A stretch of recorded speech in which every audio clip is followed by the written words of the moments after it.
All right, so let us look at disaccharides. We want to know what they are, or having already looked at the monosaccharides. So what are these disaccharides? How are they formed? What are the examples of disaccharides? And then what happens if we break these disaccharides? Okay, and how do we test for presence of disaccharides in a food sample? So let's basically start by looking at this very simple scenario. It's not complex. And that scenario is that we have a nutritionist who is studying the diets of teenagers in an urban school. Okay, so what are the things that we can think about with that statement? One is that nutritionists are trained to understand the impact of diet on health, but also the impact of health on diet. So they help people like me and you to navigate issues to do with what diets do we need to eat to be healthy. But if also we get diseases, the nutritionists actually help us in choosing the right diets. So it is very important to prevent diseases before they happen. So we can prevent these diseases by making sure that we eat right. So if we have a nutritionist in a community and is working with the schools to make sure that the children are eating the right food, then that is the right move. Okay, so she finds out that most of the students in this urban school are consuming large amounts of soft drinks and sweetened cereals. So what do you see in that statement is that perhaps these students are eating a lot of sugars. Okay, because we know that sugars are actually sweets. Sugars are sweet. Okay, so if you have soft drinks which are usually sweetened, so you are talking about sugars. And if you're talking about sweetened cereals, it is cereals cereals contain carbohydrates, yes, but again they are sweetened. So that is also another problem. Again, sweetened by what? Sweetened by also carbohydrates, or basically sugars. Okay, so she decides to check and see what sugars are in these diets that these students are actually taking. So that means that she's going to carry out tests to determine what sugars are they. Are they reducing sugars? Are they non-reducing sugars? So the questions that we need to attempt in this scenario are, we need to know what disaccharides are, what are the examples, and what properties do they actually have. And then how are they formed, what bonds actually form them, and how do we test for non-reducing sugars. And definitely, indirectly, we should be able to know how to test for reducing sugars. Okay, so of what importance are these disaccharides? So let's basically start. So a disaccharide is formed when we have a monosaccharide combining with another monosaccharide. That's why we get two, a molecule that has two monosaccharides, and that's why we call it disaccharide. Di meaning two. So we have two molecules of monosaccharides combining. So in this case, on our screen, you can see that you can have glucose and glucose combining to give us maltose. Glucose and glucose combining to give us maltose. You can also have, for example, glucose and fructose combining to give you sucrose. Okay, so that is what you see on your screen. Okay, so glucose, maltose, glucose, fructose, sucrose, and then glucose plus galactose, you get lactose. Okay, so that means that these are the examples of these what? Disaccharides. What you're combining, all these here are monosaccharides. So you're combining one monosaccharide and another to get a disaccharide. Okay, so that means that the examples of disaccharides include maltose, sucrose, and then lactose. Okay, so lactose, the sugar that we find in milk, that is lactose. And then sucrose, what we find, the sugar that you actually take, that you put in your tea or porridge, that is actually sucrose. The formation of the combination of these monosaccharides together to form a disaccharide, that process or that reaction involves the release of water, and that's why we call it a condensation reaction. Okay. So you'll have a bond that is formed between the two monosaccharides that have combined.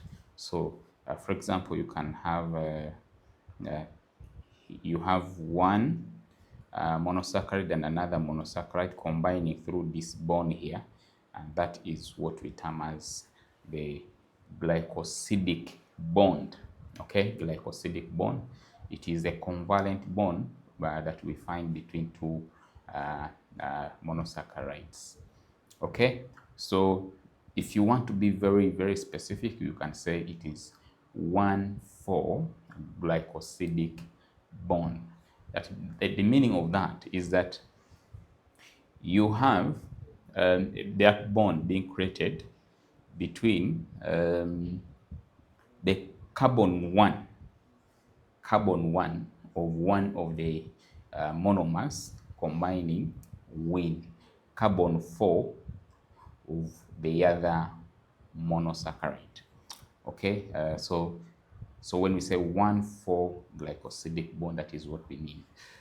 The naming of this, of course, you know that we said that monomers, the monomers of carbohydrates are the monosaccharides, right? Now, we said that these monosaccharides can have between 3 to 7 carbon atoms. Okay, 3 to 7 carbon atoms. So how do we name these carbon atoms? Why do we have one carbon atom 1, carbon number 2? It is because we are naming the carbon atom, the carbon atoms depending on where the functional group is actually placed in this monosaccharide. Okay, so again, we said that the process of formation of that bond is a condensation reaction because water is actually released. Okay, so if you want to break this disaccharide into the monomers that make it, these disaccharides, I mean the monosaccharides that make it, that process is called hydrolysis. Water is utilized in breaking down that bond that was originally formed. Okay, so if you have this as the disaccharide, you have this bond here.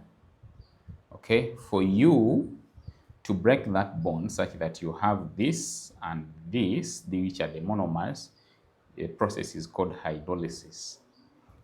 So water has to be added, or water has to be utilized in the process. So maltose, okay? Maltose is a reducing sugar.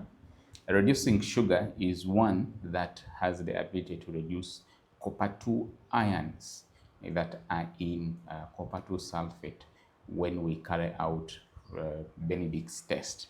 And the reducing sugars, they have this ability to reduce these copper 2 ions to copper 1 oxide because of the free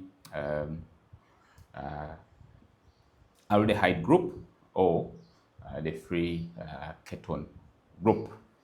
Okay, so we are saying maltose, which is one of the disaccharides, is actually a reducing sugar.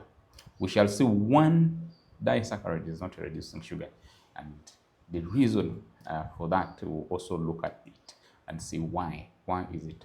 So maltose, like we said, you have two glucose molecules combined together through 1,4 glycosidic bond. Okay, so again, the explanation is how that bonding happens, and it is a reducing sugar because of the free aldehyde group. The second